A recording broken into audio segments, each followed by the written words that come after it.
Sometimes in life, you're going to be asked a question and you've got to be ready for it. And if you're not ready for it, people know that you're just the chancer and you're just not very good at what you do. And that's what we're talking about in today's episode 965 of the Daily Sales Message podcast, where every single day I share a piece of simple and actionable advice that's designed to help you feel more confident and sell more stuff too.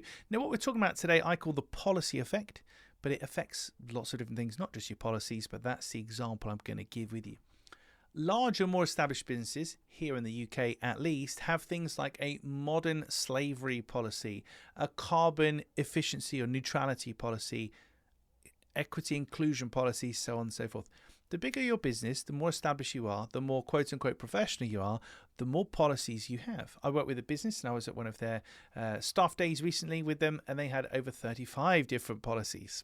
Impressive stuff. Don't know how you keep track of them all, but impressive stuff.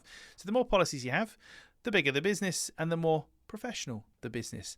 But as you're listening to me or watching me here, do you have even one policy within your business? Maybe not if you're a tiny business, and that's okay. I didn't even have terms and conditions when I started out until somebody asked me for them, and I said, yeah, sure, let me send them over. I called up a solicitor and said, can you make some terms and conditions?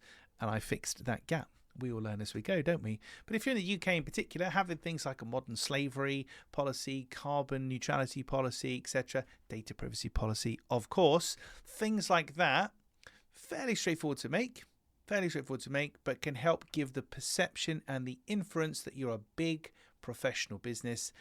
And that's not a bad thing, is it? So think about how you can have certain policies within your business that give off the cue that you're a big, established, well thought through business, and you will attract or inspire confidence in at least the right kind of buyers to you based on that. Right, that's it for this episode of the podcast. Join me tomorrow in episode 966 for another fast talking, fast paced edition of the Daily Sales Message podcast.